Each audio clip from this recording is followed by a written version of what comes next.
Bismillahirrahmanirrahim. Assalamu alaykum, hurmatli televizor ko'ruvchilar. Istiqlol kunlik xabarlarimizni ko'rishingizni qizg'in qarshi olamiz. Men Abdullah Yilqun. Programmamizda vatanimiz Sharq Turkiston va dunyo kun tartibida bo'lib o'tgan muhim xabarlarni huzuringizga sunishtirishimiz. Qanamizda qitinglar, ekranimizda bo'lsin. Uyg'ur tashkilotlaridan bir hay'at Sharq Janubiy Osiyo davlatlarida ziyoratlarni boshladi.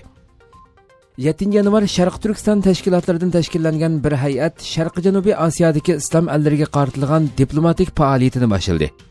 Sharq Turkiston ma'rifa hamkorlik jamiyati, Sharq Turkiston ulamolar birligi, Avstraliya Sharq Turkiston jamiyati qatorliq tashkilotlarning rais va a'zolaridan tarkib topgan bir hay'at Sharq Janubiy Osiyodagi islom ellariga qaratilgan diplomatik faoliyatini boshladi.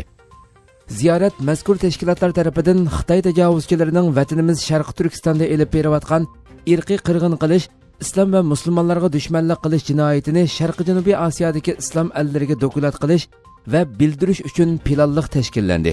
Mazkur hay'atning ziyorat nishoni Malayziyani o'z ichiga olgan Sharq Janubiy Osiyo davlatlarida munosabatlik yuqori darajalik rasmiy va g'ayri-rasmiy shaxs va organlarni ziyorat qilib, Sharq Turkiston davosini jonlantirish ekanligi bildirildi. Hay'at 7 yanvar Malayziya poytaxti Kuala Lumpurga yetib bordi. Ustoz Abdusalom Alim Kuala Lumpurdagi Malayziya TV3 kanalida Sharq Turkistonning hozirgi vaziyat ahvolini tunishtirdi. Undan boshqa yana Malayziya diniy ishlar rais ishxonasini ziyorat qilib, Xitoyning Sharq Turkistonda elib berayotgan bostirish siyosati, islom dini va musulmonlarga qarshi elib berayotgan jinoyatlar haqida ma'lumot berdi.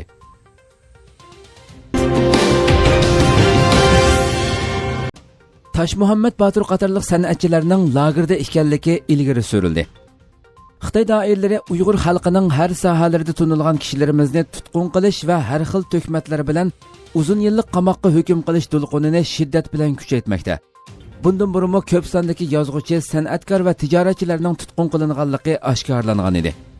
Yaqinda ismini oshkorlashni xohlamagan bir ko'rurmanimizning uchur bilan ta'minlashicha, G'ulji shahar Toshko'vrik mahallasida o'ltirishliq xalqimizga tunishliq san'atchi Tash Muhammad Batur 2018-yili 3-oy atrofida sababsiz lagerga tutqun qilingan bo'lib, hozirgacha lagerda ekan.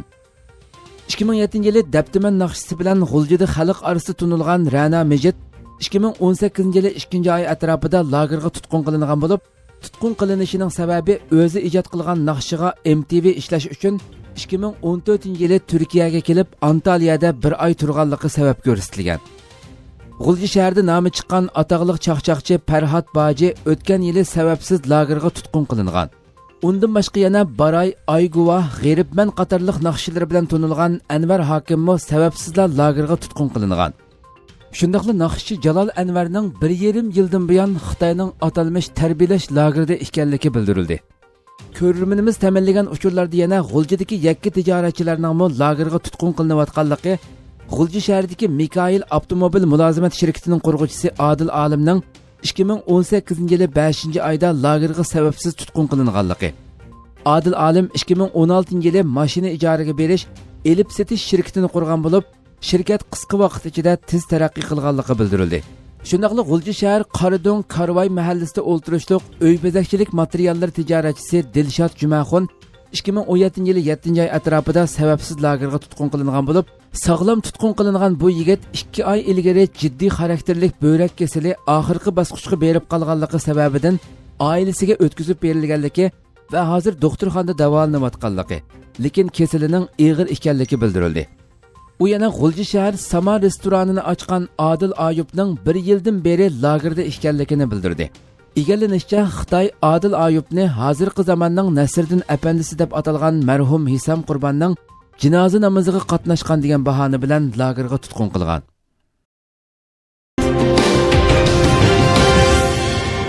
Dunyo Uyg'ur qurultiyi raisi Yevropa Sharq Turkiston ma'rif jamiyatini ziyorat qildi. 7 yanvar Dunyo Uyg'ur qurultiyi raisi Dulqunaysa apandi Yevropa Sharq Turkiston ma'rif jamiyatida ziyorati bo'ldi. Ziyoratda Dunyo Uyg'ur qurultiyining 2018-yillik xalqarodagi davlatlar, tashkilotlar, kishilik huquq organlarida Sharq Turkistondagi jazo lagerlari masalasi haqidagi diplomatik xizmatlari tunishtirildi. Dulqunaysa apandi yana 2019-yillik faoliyat planlari haqida to'xtalgan bo'lib, bu safarida Yevropa parlamenti Uyg'ur do'stlik gruppasidagi a'zolari bilan yillik plan tuzish uchun yo'lga chiqqanligini bildirgan. Qirg'izistonda Xitoyga qarshi namoyish elib berildi. 7 yanvar Qirg'iziston yoshlari Qirg'iziston poytaxti Bishkekda Xitoyga qarshi namoyish elib bordi.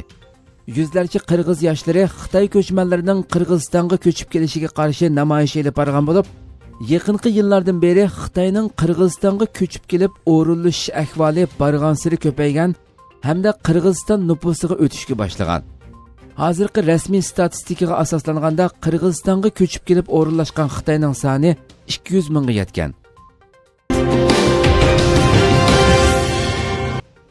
Xitoy Birlashgan Millatlar Tashkilotining Sharq Turkistonni ziyorat qilishiga shart qo'ydi. Xitoy rejimi dushanba kuni bayonot e'lon qilib, Birlashgan Millatlar Tashkiloti amaldorlarining atalmish Uyg'ur avtonom rayonini ziyorat qilishiga yo'l qo'yishi mumkinligi, biroq ularning ma'lum rasmiyatlarga amal qilishi kerakligini bildirdi. Birlashgan Millatlar Tashkiloti kishilik huquq oliy komissari Michel Bachelet o'tgan yili dekabrda atalmish Uyg'ur avtonom rayonidagi lagerlarga doir xabarlardan qattiq andisha qilayotganligi, lagerlarda tekshirish elib berishning yo'llarini izlayotganligini bildirgan edi. Xitoy Tashqi ishlar ministrligi bayonotchisi Lukang dushanba kunidagi muxbirlarni kutib olish yig'inida Xitoyning Birlashgan Millatlar Tashkiloti mutaxassislarini Uyg'ur rayoniga taklif qilganligiga doir bir savolga javob berib, barliq taraflarning, jumladan Birlashgan Millatlar Tashkilotining muvofiq ziyorat rasmiyatlariga amal qilsalar ziyorat qilishni qarshi olganligini ta'kidlagan. Uning ilgari surishicha, Birlashgan Millatlar Tashkiloti amaldorlari Uyg'ur avtonom rayonini ziyorat qilmoqchi bo'lsa, Xitoyning ichki ishlariga aralashishdan yiroq turishi, obyektiv va betaraf pozitsiyada turishi kerak ekan. Xitoy Sharq Turkistondagi lagerlarning kasbiy texnik tarbiyalash markazlari ekanligini ilgari sursimi, lekin hozirga qadar chet el kuzatuvchilarining lagerlarda tekshirish elib berishini izchil rad qilib kelgan edi. Ba'zi kishilik huquq tashkilotlarining ilgari surishicha, Xitoy o'tgan yilning oxirlaridan boshlab Birlashgan Millatlar Tashkilotining tekshirish elib berishiga qarata soxta maydon yasashdek ba'zi tayyorliklarni elib borgan. Bu tashkilotlar Xitoyning lagerlardagi bir qancha yuz ming Uyg'urni qamoq jazosiga hukm qilib, ichkari o'lkalardagi turmalarga yo'tkaganligi, lagerlardagi yana bir qism Uyg'urlarni texnik tarbiyalash markazlari nomidagi o'rinlarga va ishlab chiqarish bog'chisi degan nomda yangi qurilgan sanoat rayonlaridagi zavod korxonalarga majburiy o'rinlashtirishga kirishganligini ilgari surgan. Xitoy qayta tarbiyalash programmasini to'xtatmaymiz, ammo odam yo'llashni ostiltimiz dedi. Erkin Osiyo radiosining xabarida bildirilishicha, Xitoy doiralari dushanba kuni o'zining Sharq Turkistondagi qayta tarbiyalash programmasini bekor qilmaydiganligi, ammo odam yo'llash qadamini ostiltadiganligini bildirgan. Reuters agentligining 7 yanvar xabar qilishicha, Xitoy doiralari yaqinda Reutersni o'z ichiga olgan kichik ko'lamlik bir chet el muxbirlari guruhi tashkillab, Sharq Turkistondagi atalmish 3 kasbiy texnik tarbiyalash markazini ziyorat qildirgan. Reutersning xabarida qayd qilinishicha, Xitoy o'tgan 2 hafta ichida yana Rossiya, Indoneziya, Tailand, Qozog'iston, Hindiston qatorliq 12 davlatning diplomatlarini bu xil ziyoratga tashkillagan. Ammo ularning ichida birmi g'arb davlatining diplomati yo'q ekan. Halbuki o'tgan yili 10-oyda 15 g'arb davlatining Beijingda turishliq bosh elchilari Chinchuangoga xat yozib, uning bilan Uyg'urlarning vaziyatini so'zlashishni talab qilgan edi. Reutersning bildirishicha, atalmish Uyg'ur avtonom rayonining raisi Shohrat Zakir muxbirlarga lagerlar haqidagi xabarlarning butunlay yolg'onligini ta'kidlab, lekin kasbiy tarbiyalash markazlarining diniy asabiylikka qarshi turish, fuqarolarga qonun va Xitoy tili o'rgatishda favqulodda unumli bo'lganligini ilgari surgan. U vaqtning o'tishi bilan tarbiyalash mexanizmidagi fuqarolar soni texmi ozayib mangadi degan. Shohrat Zakir 1 million Uyg'urning tarbiyalashga tutilganligini rad qilib, bu butunlay ig'vo degan bo'lsa-mu, lekin qanchalik Uyg'urning tarbiyalash markazlarida ekanligini aytishni rad qilgan. Uyg'ur kishilik huquq tashkilotlarining bayon qilishicha, navbatda 3 milliondek Uyg'ur va boshqalar yig'ib olish lagerlarida tutib turilmoqda ekan. Doirlar bu qitim muxbirlarni Qashqar, Xotan shaharlari va Qarqash noyasidagi 3 tarbiyalash markazini ziyorat qildirgan. Reuters muxbirining bildirishicha, bu o'rinlardagi Uyg'urlar Xitoy tilida diniy asabiylik ideyasining ziyinini o'rgandi ekan. Ular yana muxbirlarga inglizcha "Agar xo'shal bo'lsangiz, Yangrusun Chavak" degan ballar naqshisini aytib bergan.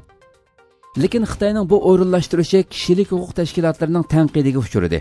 Kishilik huquqni ko'zitish tashkilotining tadqiqotchisi Maya Wang Xitoyga xalqaro besimni kuchaytirish kerakligini bildirib, Pakit shuki Xitoyning bu xil ko'rsatish ziyoratini o'rinlashtirish zaruriyatini his qilishi besimning rol o'ynayotganligini ifodalaydi dedi.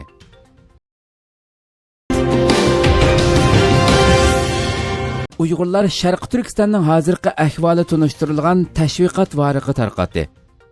7 yanvar Anqaraga piyoda yurish qilib qaytib kelgan Uyg'urlar İstanbulda Xitoyning Sharq Turkiston xalqi ustidan elib berayotgan irqiy qirg'in qilish jinoyatlari bayon qilingan tashviqot varaqchilarini tarqatdi. Ali Akbar Damollamning boshchiligida Anqaraga piyoda yurish qilgan Uyg'urlar İstanbulning Fatih Sultan, Küçükçekmece qatorliq rayonlarida qattiq so'g'uqqa qaramay guruhlarga bo'linib, Xitoyning Sharq Turkistonda elib berayotgan bostirish, irqiy qirg'in qilish, islom va musulmonlarga qarshi elib berayotgan jinoyatlar bayon qilingan tashviqot varaqchilarini tarqatdi.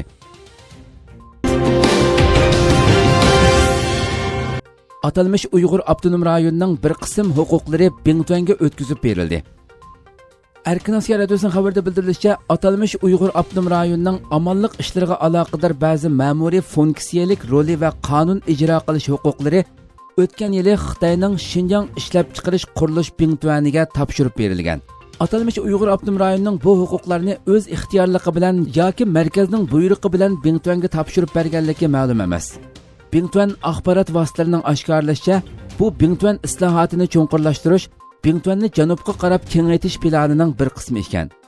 Ba'zi kuzatuvchilar bu huquqlarning Bingtuanga o'tkazib berilishi Uyg'urlarning bexatarligiga texmi zo'r xavf elib kelganligini bildirmoqda.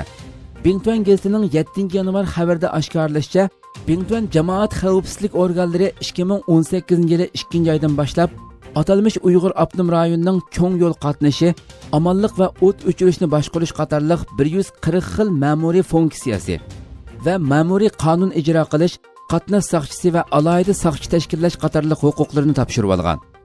Navbatda amonlik boshqarish, zahar cheklash, o't o'chirish, tor bexatarligi qatorliq 80 xil torni topshirib olish rasmiyati tamomlangan. Kuzatuvchilarning ilgari surishicha, atalmış Uyghur Abdunum rayonining 140 xil ma'muriy funksiyasi va ma'muriy qonun ijro qilish huquqining Bingtuanga berilishi uning kuchini texmi zo'r darajada azaytib, Bingtuanning kuchini texmi zo'raytirdi ekan. Bingtuanning burunqi rasmiy shtati Xitoy markaziy hukumatining atalmış Uyghur Abdunum rayonida turishliq ishlab chiqarish korxonasi edi. Lekin Xitoy 2009-yili elib borgan Urumchi qatliamidan keyin qonun chiqarib, uningga bir darajalik ma'muriy shtat bergan. Doirlar o'tgan yildan boshlab Bingtuanni janubga qarab kengaytirishni o'ttirg'a qo'ygan edi.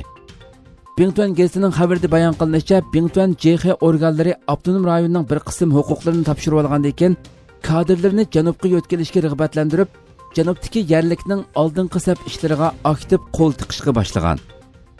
Ishlab chiqarish qurilish Bingtuani 1954-yili qurilgan bo'lib, 1974-yili yerlikning ishlariga to'sqin bo'ldi degan sabab bilan tarqitib etilgan bo'lsa-mu, lekin 1980-yili asliga keltirilgan.